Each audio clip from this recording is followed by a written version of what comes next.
Hello and welcome to the Hitout. I'm your host, Phoenix Trinidad. This is Zero Hanger's weekly AFL podcast, and today we are talking about the Noah Balta sentencing. We're also talking about Bailey Smith and Conor Nash. Should there be a red card? Probably. And are the Magpies flag favourites now that they've got a good run going? And also, the D's won a game. We talk about that a lot. I get very excited. It's a big episode. Let's go.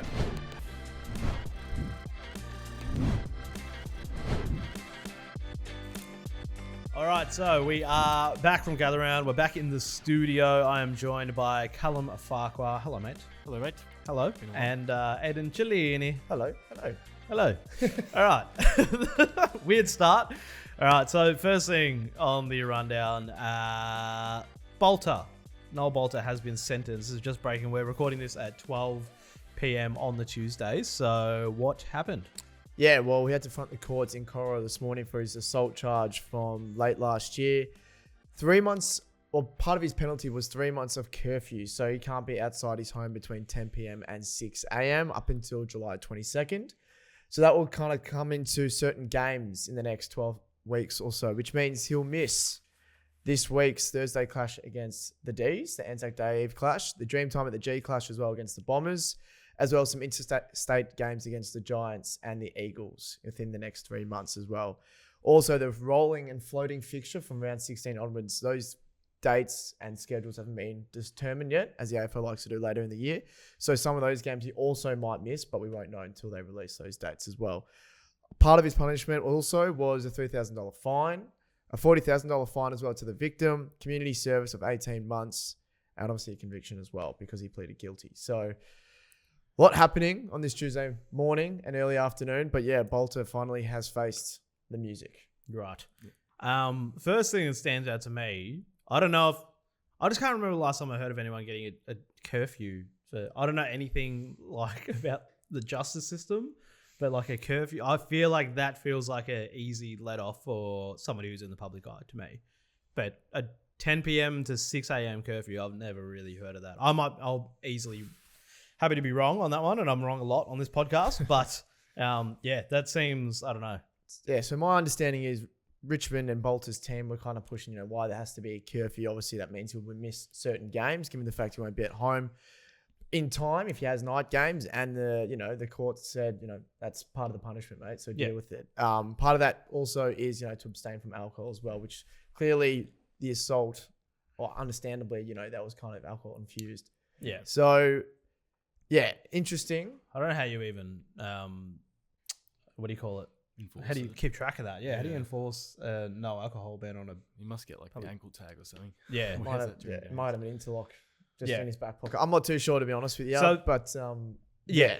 So he misses Anzac Day Eve, misses Dreamtime at the G, but then that means that he can play in the daytime games if they're playing on a Sunday Arvo or something. in Melbourne Yeah. as well. So In Melbourne, right. one of the games against the Giants, I believe it's round 12, is at NG Stadium. Now, I'm assuming when they say he needs to be home within, before 10 p.m, it means that his place of residence, which I assume would also be in Melbourne. So given the fact he won't be able to come back from a 4:15 game in Sydney in time to be back by 10, you'd also think that he'd miss those games as well.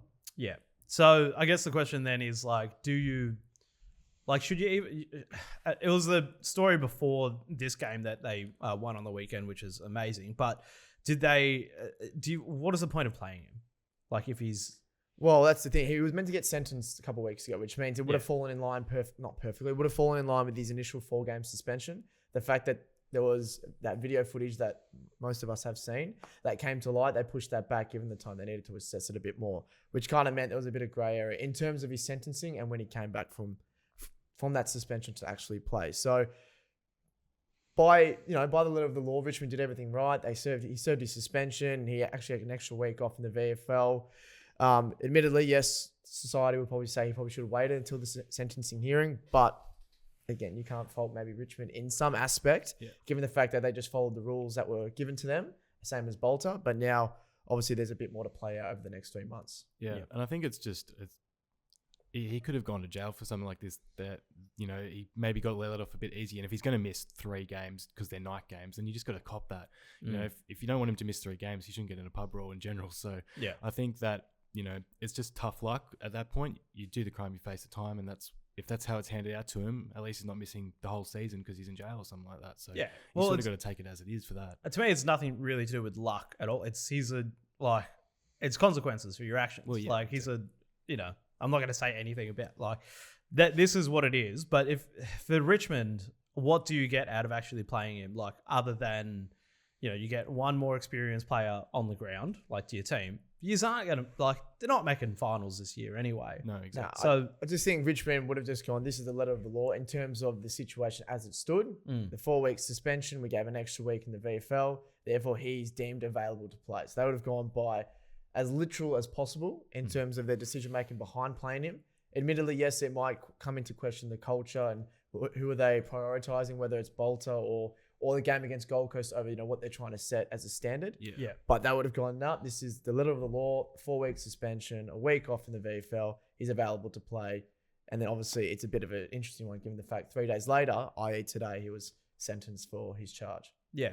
But that is it's just such a bad look because the team is so young and influential. This is one of your senior players, and you talk about culture. Like, is that sort of the culture that you want to, Richmond to be? Is that setting the standard, a bad standard for the next, 5 years or whatever this rebuild is? That's like the debate, isn't it? It's like they took the 4 points over the ongoing culture for the foreseeable future. So they banked that win because Balta was pretty influential down back in that game. Yeah. But then, what's the ongoing effect of that? What are they setting as a standard for the club and the culture? And that, that's not something we're going to find out for a while, but, it could play into something in the long term. And within the 4 walls, we don't obviously know the conversations that have there, but Adam Uzo has been steadfast on his influence over the young guys, especially in the back line as well.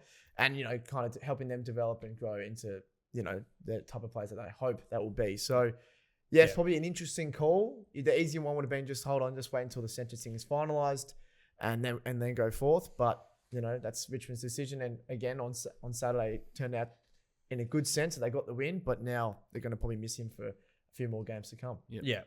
Yeah. Like, I'm just going to put this forward now. If I ever get, sentenced and I do time, you guys are more than welcome to kick me off this podcast. Like, sure as the superstar of this podcast. And I want to set a good culture standard for this podcast. Yeah. If I get in legal trouble, you can kick me off, and I'll gladly take my turn, take my medicine. That's fair enough. Because I think that is what the standard should be. All right. So speaking of standards, next thing is Bailey Smith and Conor Nash. Who's taking this one? Yeah, I'll have a go at it. Yeah. I think the carry-on's been a bit excessive. From my understanding, I'm a Hawthorn fan, and I don't think Smith's really too much in the wrong. I'm just going to lay it out like this. Smith will probably cop a fine. The action itself wasn't great. He sort of roundhoused Impey with a football, but it was pretty soft in general. But Impey gives Smith, a regulation hip and shoulder across the boundary line. That happens 20 times a game. I know Cats fans probably had a crack at it saying, the ball wasn't in play anymore, but that's physicality in a contact sport. That's going to happen. It always happens in football. And then Smith retaliates. He lets his temper get the best of him, does something silly, and he gives away a free kick. And he gave away the free kick, got penalised for it. I think it should have ended there.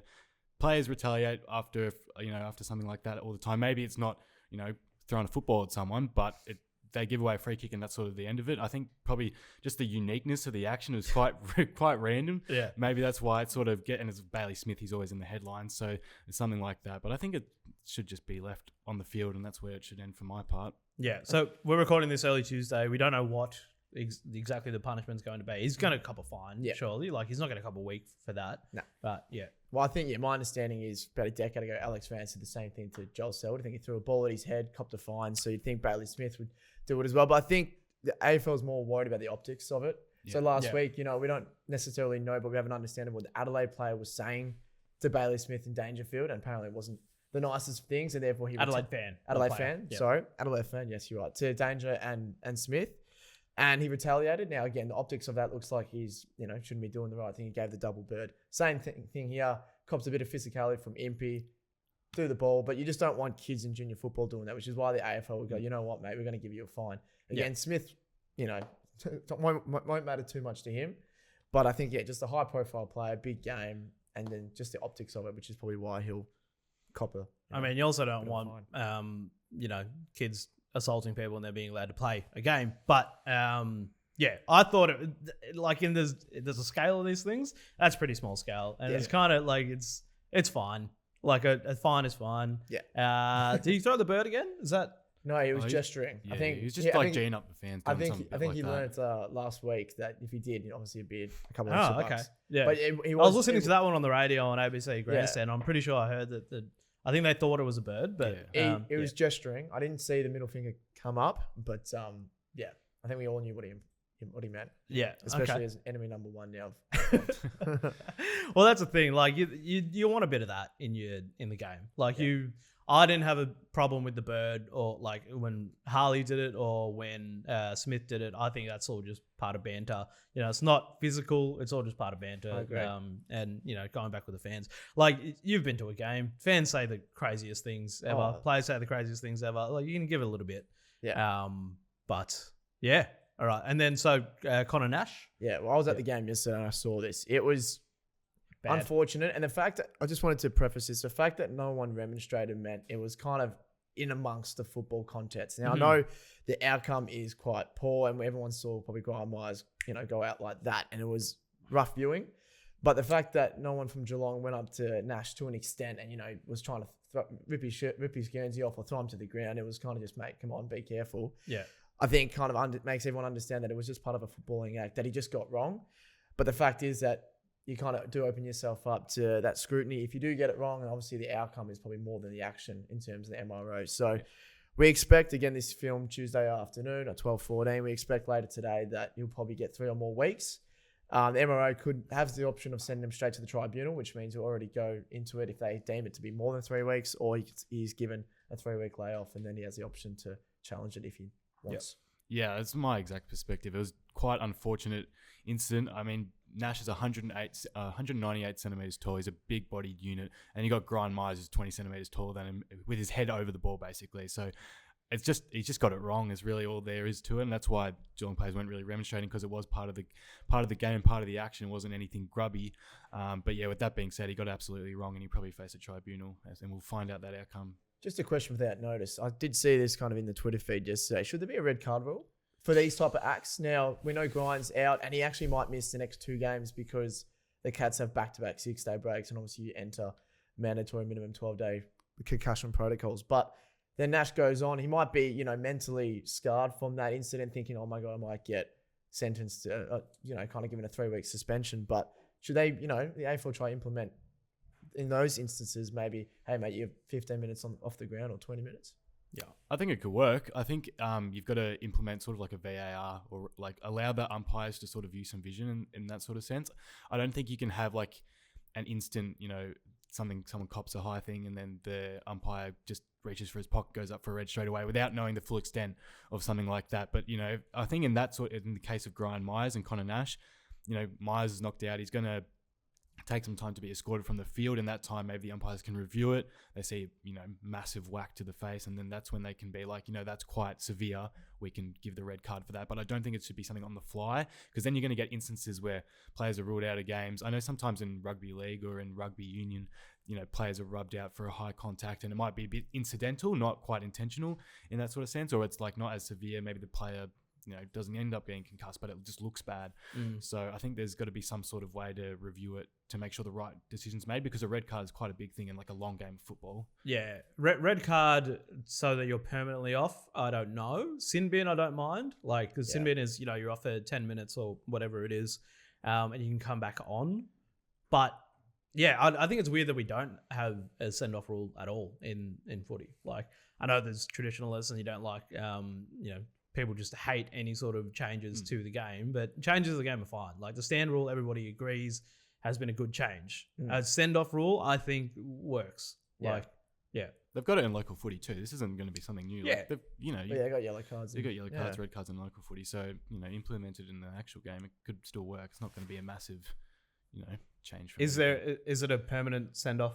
Oh no, so there's a yellow card. I think it's 15 or maybe 20 minutes. Yeah. I've had a few teammates who've got those recently. But also then if you get 3 yellow... You never got one? No. Oh. I'm a good boy on the field. Also, I'm not that big, so I can't really impose myself. But if you get, 3 yellow cards in a week, then you get a week suspension. But that's neither here or there. But yeah, I thought, given the fact in that particular incident, it could potentially prompt a change. Yeah, more of a send-off rather than a red card, I think. Yeah. Well, I just think because there is literally incidents where people like, you know, if you go all the way back to Andrew Gaff and Andrew Brayshaw, someone literally gets punched in the face and then they're just playing for the rest of the game. Like that doesn't make any sense. And I do remember the debate coming directly after that. It was like, okay, where's the send-off rule then? And then everyone just forgets about it until somebody gets punched in the face again, which will happen. Yeah. And then I think it was Tom Bug on someone a couple years after that as well. Like, I think it's weird that we don't have one. And I think it's weird that out of all the rule changes that the AFL have implemented and, like, you know, they're taking concussion seriously, it's weird that hasn't been part of it. That is a good point with the whole concussion. They're really ramping up on the protection of the head. So you'd think that something like this should be like a non-negotiable almost. Yeah. And it would only be select incidents a year. This isn't going to happen every week, but it would be, you know, something to have to show that you're trying to protect that sort of stuff. Yeah. Protect the head. Okay, well, we're all in agreement there. It's more interesting when people disagree. But anyway, so next thing on the rundown. So a couple of shock wins over the weekend. So we'll start with the Tigers. We've been talking about the Tigers, and then we'll get into, you know, we'll definitely get into Melbourne. But so second, I don't think anyone at the start of this season predicted that they'd get 2 wins this early into the season. Well, yeah, most almost tipped them to have no wins at all for the 23, 24 weeks of the year. Now they've got 2 for the first 6. But yeah, it was a great game from the Tigers. They just brought the intensity, the effort. And the Suns, as they have done, sorry, apologies about that, when they go away and they play, especially at Marvel Stadium, they don't seem to bring the heat. And they just sort of probably happen for them. Obviously, a faultless start up until that point. So to get their first loss against the Tigers, who no one really expects them to do much damage just week to week, but, you know, 11-point win. And the thing I thought was interesting as well, Damien Hardwick, since he made that infamous comment about Marvel, it was 2021, he said he hated travelling there as a Richmond coach.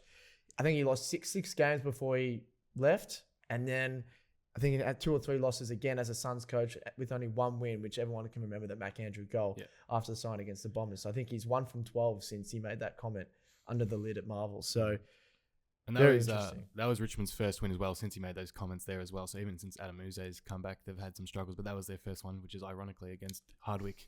Yeah, so that was quite funny. But I think it's time we put some respect on Richmond. I'm just going to lay it out there.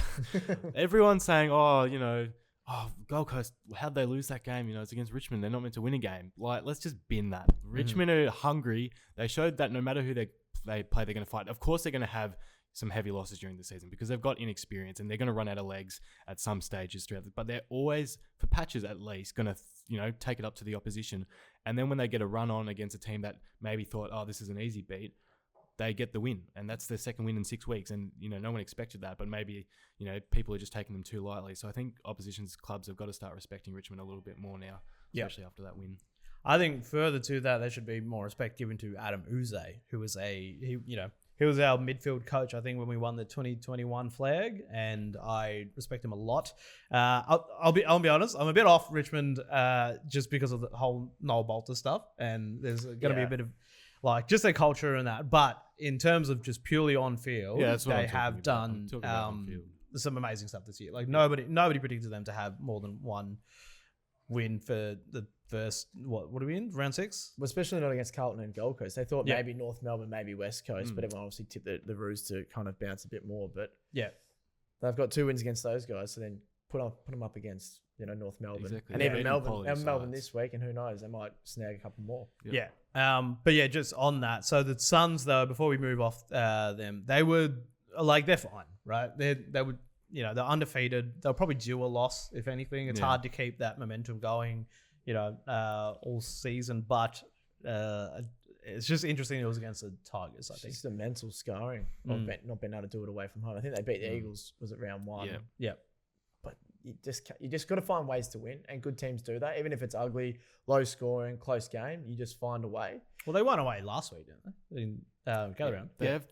They've had that, you know, bit of, I guess, mental change this year, and they've won some away games. But I think that was just a pretty standard Gold Coast loss. Like if there's a game that Gold Coast will lose, it'll be against the side that they shouldn't lose to, and that's when all this, you know, all the rhetoric around them being a pretender and them never making finals is because they continue to sort of lose games they should win. Yeah. But I think it could just be a blip on the radar. Maybe they just took it too lightly. Yeah. We're also at that point of the season because it's like, I think a lot of people have said too that this season had a bit of deja vu about it.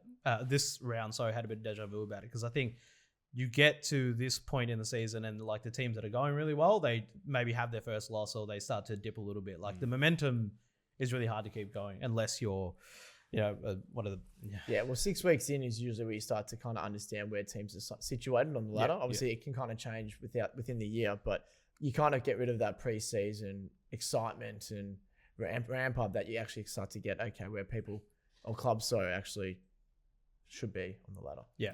Well, speaking of, so let's talk about Melbourne, boys. Well, I want to hear your thoughts on Melbourne. Were you at the game? I think we should re-sign Simon Goodwin for another 4 years. That is on the record. Were you at the Is it a game? masterstroke? I was at the game. We went out to thanks to the good people at Ticket Merchant. We had the Medallion Club tickets, and it was just absolute chef's kiss viewing. So Medallion Club at the MCG. Yeah. So I didn't know about this until about 12 months ago. Yeah. I only thought it was at Docklands or Marvel, whatever you So want to call did it. But tell us the experience there. I mean, it's padded seats. Jeez. You get access to some nice areas. Like, to be honest, I was pretty much just in there for the seats, and then I didn't do anything else because the game itself was captivating enough. I didn't need... I was expecting to take more advantage of the Medallion Club seats and like go to the little bars and stuff, but I was glued to the game. I was pretty much... And it was like, I mean, from the get-go, I think they kicked the first goal and then we kicked the next 3 or something. So there was no way I was leaving my seat, except for a quarter time to go get some chippies. But unbelievable.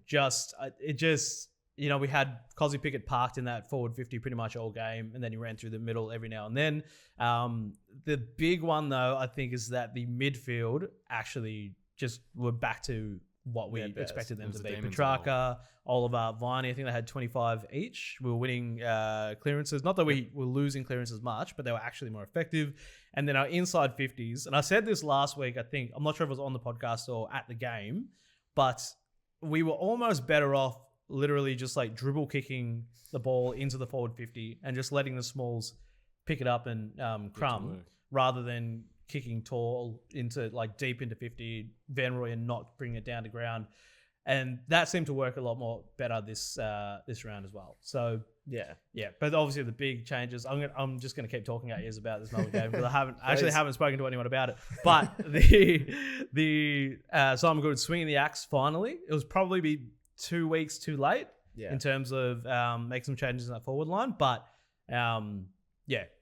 absolutely worked. And I don't think anyone expected Petty to kick 3 goals, but I was lost for words. So what about Cozzy's, I guess, audition? Well, yeah, for Fremantle, but I think it was his 5th goal. He turned around to a potential teammate next year and goes, "You can't catch me, buddy."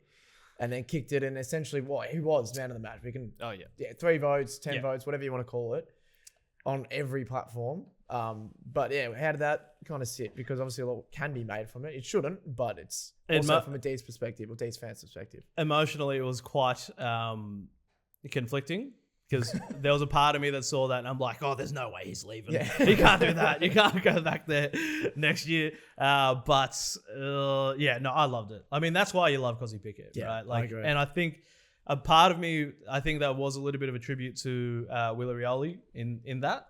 But yeah, I thought it was great. And like, he was just, anytime the ball went near Cozzy, he made something happen. And that's what you want to say. That's the performance of the year so far for me. Absolutely. Yeah. For me. Out of anybody? Yep. Okay. Yeah. I mean, I'd probably say the same thing, but I'd be accused of being very biased. But you can jump on my wagon because I'm not a D's fan. But the other part of that is then the Dockers. So flaky as. Yep. Yeah, are they pretenders? That's the question? I guess that's the phrase that's been thrown around a lot now. They've had a few losses that they were sort of expected to just jump this year, and they've really struggled to get on a roll. So I guess where do the problems lie for them? It's a bit all over the ground at the moment. I think the two like major losses, so against Melbourne, who were winless, and then that huge smashing at the Cattery against Geelong, it sort of came off the back of their like lack of defense, which is usually their strong point. So whenever their defense is found out, they're just sort of really out of the contest. I know it was only a 10-point margin at the end of the game, but Melbourne were pretty much on top throughout all of it. So when sides are finding out their defensive woes, that's sort of where it's going wrong for them, I'm finding. Yeah. I don't think we were completely on top of them throughout the entire game. Like, it was a little bit of momentum swinging back and forth, but yeah, they didn't look quite as I'm going to say confident. They didn't look like winning. Yeah. It was more like if you guys lost the game, which you have done in the past, it's more like, but you guys took the game to them and you won the game, as opposed to you guys missing opportunities and then the opposition. Yeah. Well, it's weird because I think like they absolutely demolished us twice last year. So part of me did think it was just the D's had that game circled at the start of the year, being like, we need to avenge those 2 losses against Freo. But I didn't. I mean, I think I tipped Freo for the flag or maybe GWS. But yeah, this is again a bit reminiscent of last year because I think they were tipped to push last year and then they've just not done so. So, well done to the D's. Re-sign Simon Goodwin. I'm back on board. So the last team without a win is the Eagles, who look, Uncompetitive. dicey. Yeah. I mean, honourable on Honourable. Friday night, I believe it was, Yeah. against the Bombers. Probably should have won it in the end, but again, kind of like Richmond, they'll randomly pick off a team that no one anticipates them to. So we've got the D's in round 8. The Eagles got the D's in round 8, Tigers round 9, and North round 13, which people think that they're more likely to be in those contests. But as Richmond have shown, you can kind of beat anyone as long as the other team's slightly off. So it's a bit of a dire straits out in Eagletown, but yeah, I'm not too sure where to next for them. Yeah. I mean, it depends on if they're at home or not, but like no team. Like, I think it's going to be a very long time until any team goes winless throughout a season. I know people saying that about the Tigers, but, everybody gets a scalp at least once or twice. Yeah. Eagles, I think they'll have multiple wins this year, especially since they have the Optus Stadium advantage. But, yeah, I don't know. I'm going to say against Tigers, D's look like we might be able to keep that momentum going if we beat the Tigers this week. North is actually at Bunbury Oval, so that's that. Right. They sold those 2 games over there, so I think that's actually a North home game if I'm not mistaken. Okay. But I'm pretty sure, that'll be in WA. So you'd think the Eagles at this point might get the nod for favoritism. But that's in almost 2 months away. Yeah. So who knows? Yep. All right. Well, in terms of who is going well, did you put this in the rundown? So it just says on here. Say it first, and then we'll see if people can recognise who might have put Well, it. grammatically, it's not right, but is Collingwood flag favourites? Are Collingwood flag favourites? Who put this in? Well, it wasn't me that put it in, but I am going to actually agree with it, to be honest. They've convincingly knocked off last year's grand finalists, and what's working for them at the moment is their speed on the ball, which is the trending game plan in the competition amongst the most successful sides. We saw it last year with Hawthorn with that sort of jump. They were just killing it off half back and just going straight inside 50, and I think that's what Brisbane sort of damaged from in that grand final. Yep. But yeah, after that opening round performance, Collingwood have just been on a tear. They've just been anyone in their wake. They've defeated like convincingly as well. And yeah, just their game plan at the moment, just what's trending is working in spades for them. In terms of a bit of a Stephen Bradbury moment, so Collingwood were probably middle tier before the round 6 game. Now you got the Lions that they beat. Hawthorn lost to Geelong, who were obviously toward the top of the ladder. Suns as well undefeated, they lost, and then the Giants as well lost to the Crows. So Collingwood's kind of had all the other teams above them just fall down. Mm-hmm. They've had their own Stephen Bradbury moment to the top of the ladder. As it stands, obviously the Suns have an extra game in hand, given the fact that they got one postponed early in the year. But they're looking pretty good, if I can say so myself. I'll reserve my judgment until we get into the mid-season buys. But they're looking good. The thing about them is everyone talks about their age, but so if they fade out towards the end of the season, maybe I'm hoping they do. I just can't. I can't live in a universe where they win 2 from 3 flags. That is so. Yeah. But yeah, it's undeniable. I mean, how do you not tag Nick Dacos as well? Well, people have tried and clearly have failed, which I just. Well, I think that Brisbane refused to tag him. No, they sent Dunkley and Berry to him at times. Yeah. Nick Dacos actually, funnily enough, got a fine against Jared Berry for the attention he was getting on the other end. So it wasn't a hard tag that, reminiscent of George Hewitt or even Clint Jones at St Kilda when he didn't even think about the football, he just worried about his man. But yeah, they did put some time into him. Not the traditional run with player, but yeah, I mean, you can't really stop him at the moment. Yeah. Okay. Well, look, they're sitting on the top of the ladder, so they have to be flag favourites. But do they play Brisbane again this year? Yeah, I think around 19 or 20. I think I think at that, the G or Marvel though. That's one to keep an eye on because I think they, the Brisbane are going to be very happy about that, especially at home. So, next thing, fresh off of, not fresh off of Gather Round, but the two South Australian teams, who put this one in? Are they flying under the radar? This one I'll take credit for. I just want to give some love, shout out to the South Australian viewers. They're actually going okay at the moment now. Port, everything was made of them. Sacked Ken Hinkley after round one, and I'm not saying rightly so, but that loss was pretty bad against Collingwood. But they've kind of righted the ship. Since then, they've squared the ledger with 3-3 wins against Sydney and Hawthorn, and one of those obviously at the SCG just recently, which was a pretty impressive victory. But their losses were, admittedly, not greatest games, but to, I think it was Essendon and Hawthorn. No, they beat Hawthorn. Yeah. Oh, losses. Losses. Essendon and What was the other one? Collingwood in round one. And there was another one in between. I was St Kilda, sorry. And that was a close encounter. That was like 2 or 3 goals difference. So, one of those games goes their way and they're sitting 4-2 and, top 6 in the ladder. So I just wanted to give a shout out to them. Obviously, a lot of heat has come for them, both the coaching group and the playing group, drop these players, sack this coach. But I think, they've righted the ship at the moment and everyone forgets clearly they were their top 4 team last year and have been for a few years. So, and obviously the Crows as well, sitting 4-2 and probably could have even been 6-0 if a few things went their way.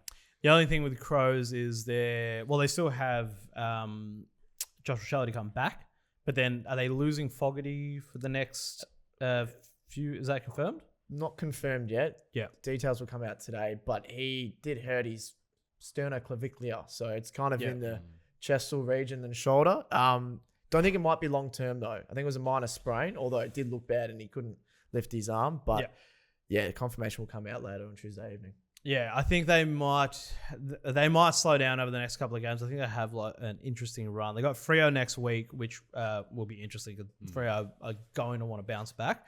I think Crows should make finals. I'm still iffy on Port though. I don't know. They've got an interesting next month actually. So they've got the Roos at Adelaide Oval, which you could probably chalk up as a win. North Melbourne have never won at Adelaide Oval. Yeah. But then they've got the Bulldogs, Crows and Geelong to follow. So that's 3 real tough competitors. You win 2 of those games, you put them back in finals contenders, but they could still easily lose all 3. This could just be a little blip of form. Yeah. So it'll be interesting to see how that all pans out. I think out of the SA teams, I'm much more comfortable with where Crows are sitting, and for the next and just their younger players I think are coming through a little bit better, so we'll see. That showdown's going to be amazing. Oh yeah, absolutely. At the moment always is. Yeah. But just a minor shout out for the SA teams, that's all. Yeah, and we had a lovely time. The entire state of South Australia, love you guys. We had some very, very interesting conversations down there during Gather Round. All right, so that is it. Let's look ahead now to round 7. So obviously, round kicks off with the traditional Anzac Day Eve clash. I go to this every year, and I've already talked a bit of smack about Richmond fans on this podcast, so I'm looking forward to this one. Well, you'll sit right next to them on Thursday night. I go with a bunch of Richmond fans, and I will not hold back. I think you are all a bunch of grubs for cheering on Noah Balta, and I hope we smash this. Yeah, well, I mean, it's going to be an interesting contest. Both are kind of, you'd think Melbourne probably going as favourites, just given the fact on paper what they look like, but clearly they haven't been producing. But the spectacle itself, I went a few years ago, and it is. If you haven't been to one of these games, the Anzac Day Eve games, definitely go. It is all the lights go down. You got the horse and all the soldiers and former soldiers, and it's just a great tribute. Obviously the following day, the Collingwood Essendon game does the same thing, and it's also great. But Anzac Day Eve came in a little bit later in the piece. It is such a good thing to go. Yeah, the lights out at the G is unreal with all the phone lights and everything. That's right. Yeah, and it's eerie in a way, but it's it really gets you going. Goosebumps. Yeah, and just on the game itself, I'm intrigued to what the Demons will do with their forward line. So obviously they dropped Van Rooyen and Fritsch. Both of them just had 1 goal each in the VFL. So is that enough? Is that a good enough form line to warrant a spot back in the team? No. It'll be interesting what Goodwin chooses. After post-game, I was there post-game, and he said in the press conference that it sort of sounded like he was leaning towards keeping the winning setup, because why wouldn't you? You know, you just won the game. But then that leads me to be a bit concerned about, you know, is Harrison Petty going to produce the same 3 goals as he did? You know, he had that 6-goal performance, and they're like, oh, here's our next forward. And then last season, he bobbed up for like 9 goals or whatever in 20 games or whatever it was. So it'd be interesting if they, you know, persist with that, and if it pays off again, because their inconsistencies can be a bit worrying at times. But I think if you're talking about Pickett, he'll produce that again if he wants to. So that could be all right in that sense. I think a side note as well, Stephen May looks like he's right to go. They've got training today to these, so if he gets through that, he'll play. And obviously, Noah Balta on the Richmond side of things is probably going to come out, which means they might have to bring in an inexperienced key defender or kind of go a bit smaller ball. So you think, given Petty's performance, and obviously I think Dan Turner's out with concussion, if I'm not mistaken. I haven't as well. heard the mail on Dan Turner, but if he's out, you'd probably think maybe Petty, and if May comes back, potentially McDonald might swing up forward as a swimmer. I know he played so well there last week on Tracy and Amos, but given the fact May's coming back, and there's not many two, aside from Tom Lynch up forward for the Tigers, there's not many two other big options up there that you have to worry about. It'll be interesting. I think, like, as you were saying before with Petty, like, if he kicks 1 goal, that's a success for me. Like, to be honest, like, no one was expecting him to kick multiple goals. And I don't think it's expected of him to kick multiple goals, really. Like, he's just, so I wouldn't mind. Like, I want him to stay there. I want the setup to stay pretty much the same as we did, except maybe bring May in. I don't know who comes out for him, because, like, again, I mean, we're going back to that game, but no May, no Lever. Blake Howes was in. Tom McDonald and Dan Turner was there. Yeah. Like, that's not our preferred backline. No. But they did an amazing job. They did concede 90 points or whatever, but that's part of the offensive game plan as well. Like, you guys are playing an attacking brand, so naturally you're going to have to expect it to go the other way. It's just whether, which side of the coin you sit on for that. Yeah, so that'll be an interesting one. But I'm obviously going to back in the D's by multiple goals. And then we get to the Pies and Bombers, obviously a big one every year. How are you feeling about this one? Well, Sam Draper's out. So from a Pies fan perspective, you'd think we'd come in pretty confident. But then again, these games always seem to get either team up that might not be doing as good as the other. So again, expect a close clash. You can hear, the pre-game before it as a player, and even just watching as a spectator, and it kind of gets you rolled up that you want to jump on the field and chuck a Guernsey on and kick the footy around. So wouldn't be surprised if Bombers do kind of produce a pretty impressive performance against what everyone thinks Collingwood will do. So I'm tipping it'll be a close game, just because the whole game itself and what it means to a lot of people. Yeah, I'd be the same. Yep. Dockers Crows after that. So did they do this last year? Yeah. Well, they've done it a couple times here and there. I don't know if it's a consistent fixture, but normally they get a WA game in because they got the time difference there, so they still get their night fixture in at 8 o'clock. Australian Eastern Standard Time, but obviously then WA it's not too late. But it's almost a forgotten fixture, to be honest, because you're so rolled up over the game during the afternoon that you turn the tally off and then realise there's actually a game still going on. Yeah, so I kind of feel bad for Dockers and Crows, but that's also in itself is a great contest. Yeah, what we think to be anyway. Yep. And then probably one of the games of the round, or maybe not game of the round, but Blues Cats. What are you thinking about that one? Yeah, it'll be interesting. I think Cats are on a roll at the moment. I think they've got a pretty good form stretch. I don't think, this is going to sound a little biased, but I think Hawthorn lost the game yesterday more than they won it.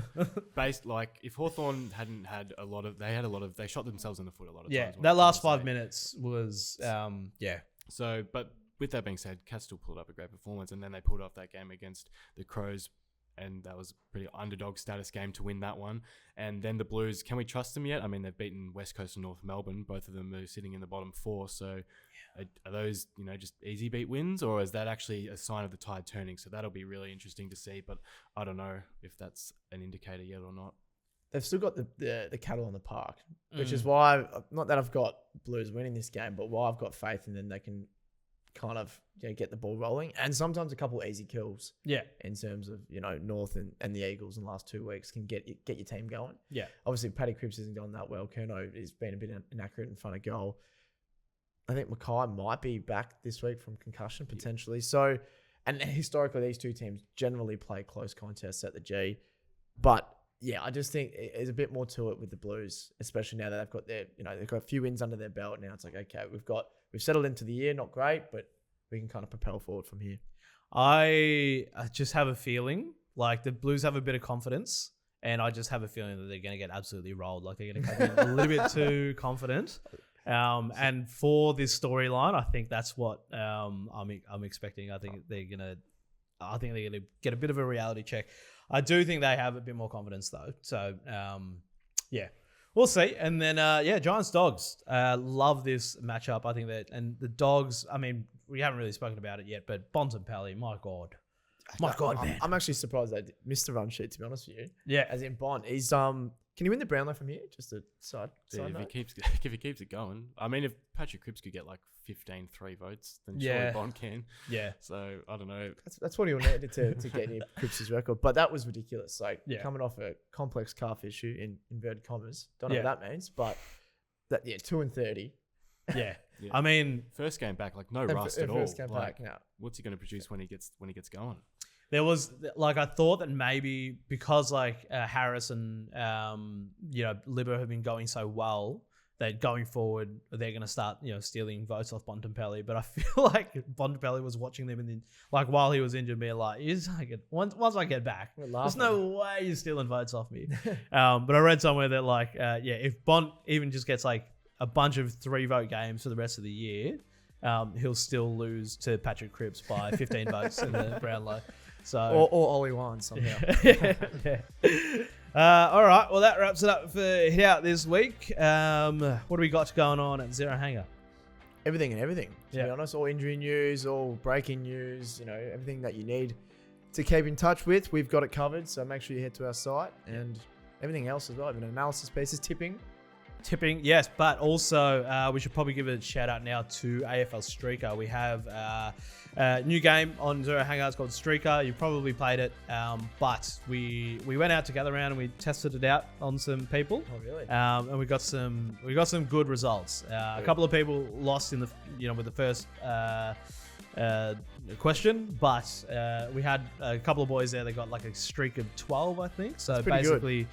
You just have to decide between who got the most stats on a certain thing and then see how many you can get in a row.